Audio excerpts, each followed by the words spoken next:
liquid's the most solid medium under pressure, so that's going to sometimes expand barrel if you got a whole lot of oil in your gun. And what people also need to understand is the copper is not what hurts your barrel, it's the carbon. Absolutely, that's what's going to pitch your barrel. Okay, that's good knowledge, good knowledge. Well, thanks, Todd. All right, you bet.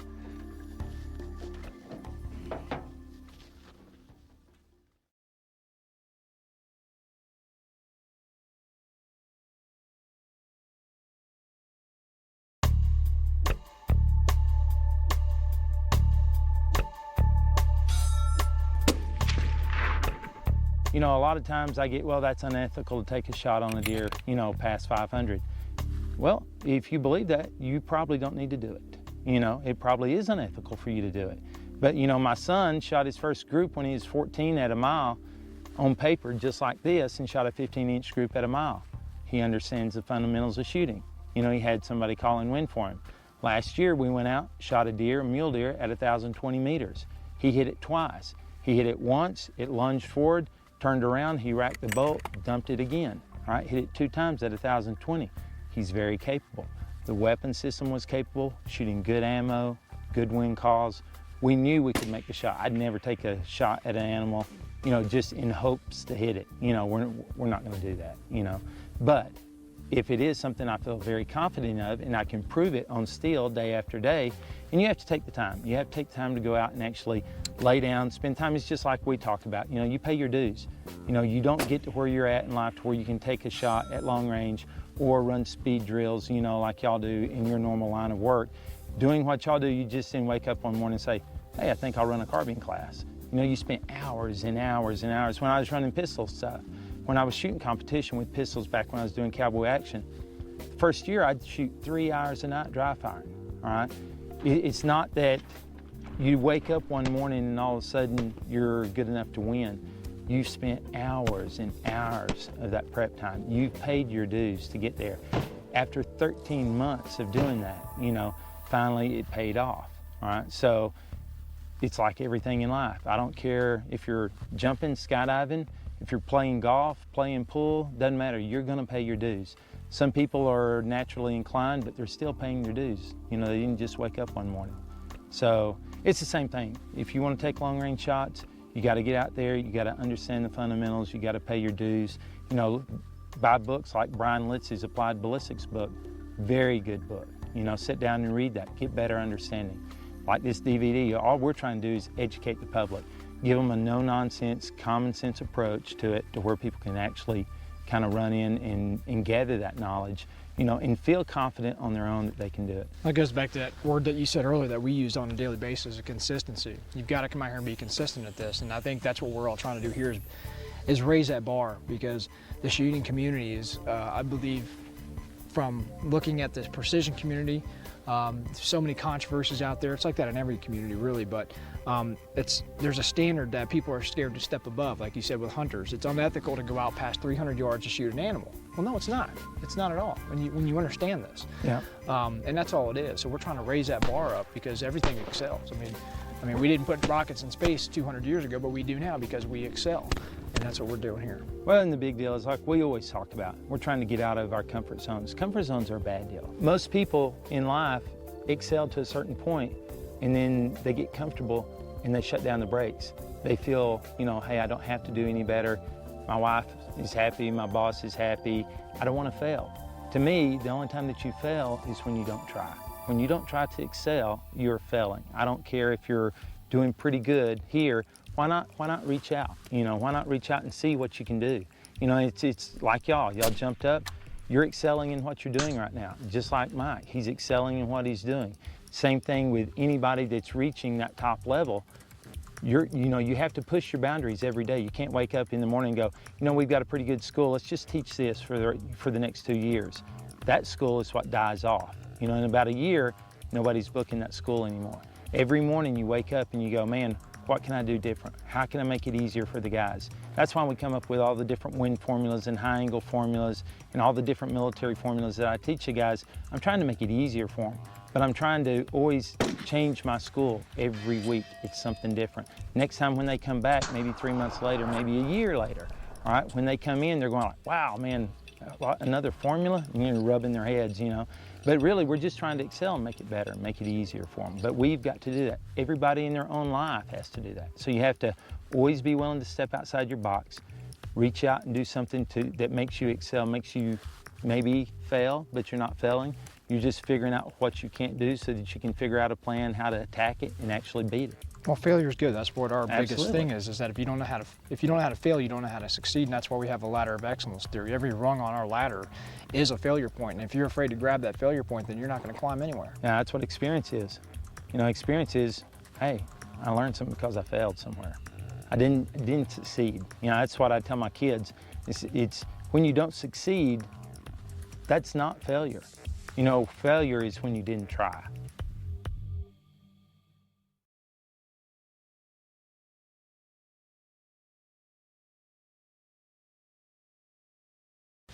We're here in Texas, the Panhandle, I'm told, with Todd Hognett and Accuracy First. We are very excited and delighted to be shooting in such a place. What in the hell is that called? Lapping. Panhandle, Florida. No, Cut. So if you look at it, you know, or if you really got to cut as much as. All right, here we go, guys. Making an Arnold Palmer this time. Fucking, that's what I'm talking about. Peanut butter and jelly. Peanut butter and jelly.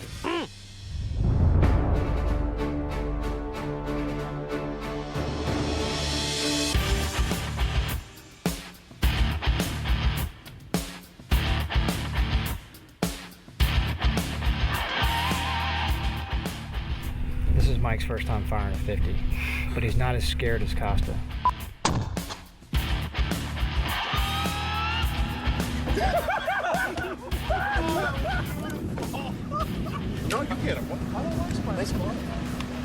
This is karate chop. This is what you do. I'm going to demonstrate on Mike's face what we're going to do. Costa's definitely afraid of this machine. I see something messed up on my scope. Everybody should get a ski. You switched to ocular lens on me. You completely took my scope off. Put it on that. Dude, check it out. Dude, look at the personality on this thing. he's fighting.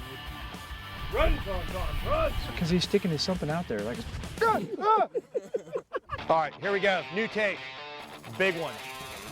I wish I had a milkshake right now, but just to be doing this one, you're filming, hey, so I could enjoy it. Strawberry ones from Wendy's. I feel like I'm playing Twister, but it's the most comfortable Twister I've ever played. Yeah, is that gold? Is that uber plutonium? That's got that big fuzzy thing out of his pants again. What the fuck is that? I know where you're looking because you always notice.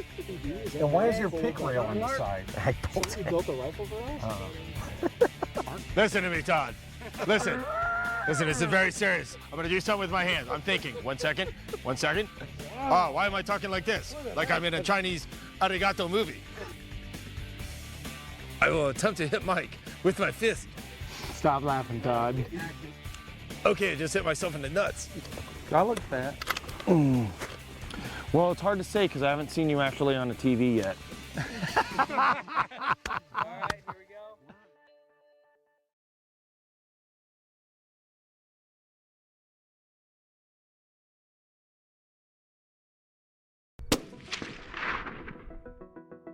When you get your accuracy first whiz wheel, first thing that you want to do is set up your density altitude. If you look at these numbers here in the middle window, you're going to see this is for every 1,000 foot for elevation. All right, the numbers underneath in tan, this is for your actual temperature. So you line up 2,700 foot, which we are at here today, at 60 degrees, and you're going to see your density altitude underneath this top window here where the line is at 3,500 foot. If you look, these top two windows up here at the top left, this goes from negative 10,000 foot density altitude to 5,000 foot density altitude. The window on the right actually still for long range, but for density altitude from 5,000 to 20,000. This window on the left, this is for medium range for all density altitudes, as well as the little window which is just short range for all density altitudes. So now what you're going to do is we're going to true the gun. So you take the 800, plug it in at the 3,500 foot density altitude. You're going to see for the normal velocity, which this wheel's set up for 2550, muzzle velocity, you're going to see your hold is 8.7 mils. Well, if you actually don't hit at 8.7, let's say you hit at 8.5, you can look and see that 8.5 is halfway in between those two lines, the plus 50 and the normal 50. So we know our muzzle velocity is 25.75. But if there's another way to actually true this, you can actually turn to where your bullet hit in underneath the line in the window to 8.5. Now you'd actually utilize the number that is closest to that center line wherever that you hit, and then you're just going to look underneath that line. There's 3 lines right there. So now our next shot, being at 700 meters, we're going to go ahead and turn that to 2300 for our density altitude, and we're going to see that our actual hold now, that is a true hold, is 6.7 mils. All right, you could actually turn it back to the 3500, and you could actually see that 6.55 and 6.87, all right, halfway in between those is still that 6.7 mils. So you can true it either way and it works very accurately. All right, you can also then go down to 500 meters, all right, in the medium range, plug it in at the 2200, and you're going to see that your hold underneath this bottom column is 3.8 mils or 3.75. Or you could actually go back and true it, or the first way that we did, and you can look and see that you're not shooting a 3.7 or a 3.9, you're going to shoot halfway in between those, which is the same hold.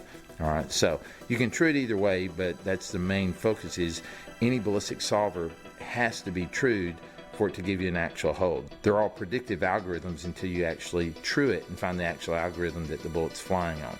Now on the back side, you're going to see that where the yellow is, yellow and tan on the bottom, that's for high angle shooting.